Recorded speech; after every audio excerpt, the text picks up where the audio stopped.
1 फरवरी 2003 दुनिया के इतिहास का एक ऐसा मनहूस दिन जिसने पूरी दुनिया के लोगों की आंखें नम कर दी थी। इस दिन STS-107 में सवार कल्पना चावला और उनके 6 क्रू मेंबर की पृथ्वी पर लौटते समय स्पेस शटल के साथ जलकर जान चली गई थी। लेकिन क्या आपको पता है, इस स्पेस शटल के लॉन्च के अगले ही दिन इसे अंतरिक्ष में भेजने वाली स्पेस कंपनी नासा को इस बात का अंदाजा लग चुका था कि आगे क्या होने वाला है। लेकिन उसके बाद भी क्यों नासा ने अपने एस्ट्रोनॉट्स को इसकी जानकारी नहीं दी और लॉन्च से पहले कई बार इस कोलंबिया स्पेस शटल में टेक्निकल प्रॉब्लम आई थी, तो आखिर इसे लॉन्च किया ही क्यों गया था?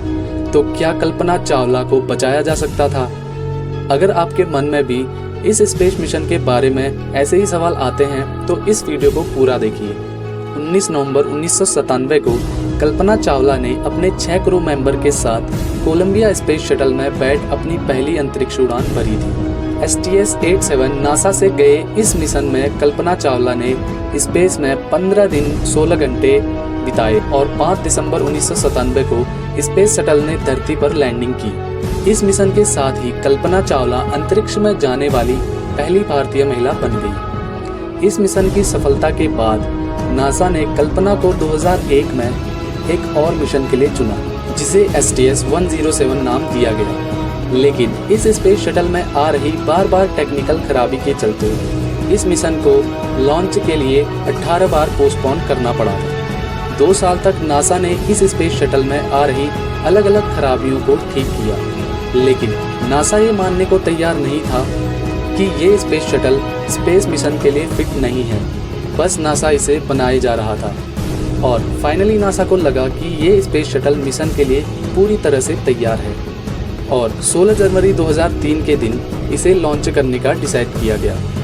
इस लॉन्च के दौरान क्रू मेंबर्स काफ़ी खुश थे, क्योंकि कुछ क्रू मेंबर्स पहली बार स्पेस में जा रहे थे, लेकिन शायद उन्हें ये पता नहीं था कि ये उड़ान उनकी ज़िंदगी की पहली और आखिरी उड़ान होने वाली थी। उसके बाद 16 जनवरी 2003 को कोलंबिया स्पेस शटल ने अपने रॉकेट के साथ फ्लोरिडा के कैनेडी स्पेस सेंटर से अपनी 28वीं उड़ान भरी और कल्पना और उनका क्रू सही सलामत स्पेस में पहुंच गया, जहां उन्होंने 15 दिन 22 घंटे और 20 मिनट तक स्पेस में रहकर अपने मिशन को पूरा किया। और 1 फरवरी को जब कोलंबिया स्पेस शटल अंतरिक्ष से जब धरती के लिए रवाना होकर तेजी से धरती के एटमॉस्फेयर में दाखिल होता है और उस पर वायुमंडल की गैसों का प्रेशर और घर्षण बढ़ता है, जिससे कुछ ही सेकंडों में कोलंबिया स्पेस शटल एक आग के गोले में तब्दील हो जाता है और अपने अंदर मौजूद क्रू मेंबर के साथ जलकर राख हो जाता है। शुरुआत में इसका कारण अनजाने में हुई क्रू मेंबर्स की गलती को माना गया, लेकिन जब असली वजह सामने आई सब दंग रह गए। तो जब कोलंबिया स्पेस शटल अपने रॉकेट के साथ उड़ान भर रहा था, तभी उसके एक्सटर्नल फ्यूल टैंक की बाहरी सतह पर लगे हुए इंसुलिन फॉर्म का एक बड़ा टुकड़ा करीब 800 किलोमीटर की रफ्तार से शटल के लेफ्ट विंग में जा टकराया, जिससे उस विंग पर लगी रेनफोर्स्ड कार्बन यानी RCC की कोटिंग में 10 इंच गहरा गड्ढा हो जाता है। लॉन्च के दौरान तो इस घटना पर किसी का ध्यान नहीं गया, हालांकि उसके अगले दिन नासा के एक इंस्पेक्टर को इसका पता लग गया, लेकिन नासा ने फिर भी अपने एस्ट्रोनॉट्स को इसके बारे में नहीं बताया। तो क्या कल्पना और उनके क्रू मेंबर्स की जान नासा की लापरवाही से गई? अब देखो, रॉकेट से निकल रही सबसे ज्यादा गर्मी का असर शटल के विंग्स पर होता है, जिसे गर्मी से बचाने के लिए इन पर RCC की टाइल्स लगाई जाती है, जो इसे करीब 3000 डिग्री की गर्मी से बचाता है। और कोलंबिया के लॉन्च के दौरान हुई घटना से इसके विंग के इसी RCC पैनल में 10 इंच का गड्ढा हो गया और जब 1 फरवरी को कल्पना और उनका क्रू धरती के वायुमंडल में दाखिल होता है, तो घर्षण से गर्म हुई हवा शटल के विंग में हुए इस छेद के कारण उसके अंदरूनी सतह तक पहुंचने लगती है, जिससे हर तरफ से शटल को भारी डैमेज होने लगता है और अचानक से अंदर मौजूद एस्ट्रोनॉट्स को एक झटका सा लगता है और शटल में ऑक्सीजन का लेवल ड्रॉप होने लगता है, जिससे एस्ट्रोनॉट्स बेहोश हो जाते हैं। इसी दौरान शटल में बढ़ती हीट के कारण उनके शरीर का टेम्परेचर बढ़ जाता है और उनका खून उबलने लगता है, जिससे उनकी मौत शटल के ब्लास्ट होने से पहले ही बेहोशी में ही हो जाती है। उसके कुछ ही सेकंड में स्पेस शटल जलकर राख हो जाता है। तो क्या इस घटना को वाकई में टाला जा सकता था?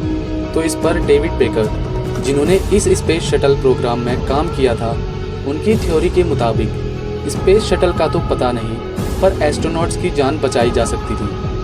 उनके मुताबिक नासा अगले ही महीने यानी 1 मार्च को अटलांटिस नाम के एक स्पेस शटल को लॉन्च करने जा रहा था, और अगर नासा इस घटना को शुरू में ही सीरियसली लेता तो इस स्पेस शटल की प्रिपरेशन को 6 हफ्तों की जगह 4 हफ्तों में ही पूरा करके इसे रेस्क्यू मिशन के लिए लॉन्च किया जा सकता था। और कोलंबिया स्पेस शटल की बात करें तो उसमें 30 दिनों तक एस्ट्रोनॉट्स को जिंदा रखने के लिए सप्लाईज और ऑक्सीजन मौजूद था। तो वैज्ञानिकों की इन्हीं थ्योरीज की वजह से नासा पर कई सवाल उठे थे। आखिर उन्होंने इस घटना को सीरियसली क्यों नहीं लिया? तो दोस्तों, इस घटना से हमें ये सीख मिलती है कि एक छोटी सी लापरवाही बड़ी दुर्घटना में तब्दील हो सकती है। इस वीडियो में हम किसी पर इस दुर्घटना का इल्ज़ाम नहीं लगा रहे हैं, बस हमने यहाँ पर इंटरनेट में मौजूद जानकारी को इकट्ठा करके आपके सामने प्रस्तुत किया है। तो दोस्तों, आज की इस वीडियो में सिर्फ इतना ही। अगर वीडियो आपको पसंद आए तो वीडियो को लाइक कीजिए और अपने दोस्त तक शेयर जरूर कीजिए। और दोस्तों, ऐसे ही इंफॉर्मेटिव और मिस्टीरियस वीडियोस को देखने के लिए हमारे चैनल योर अल्टीमेट गाइड को सब्सक्राइब जरूर कीजिए। Thank you for watching this video.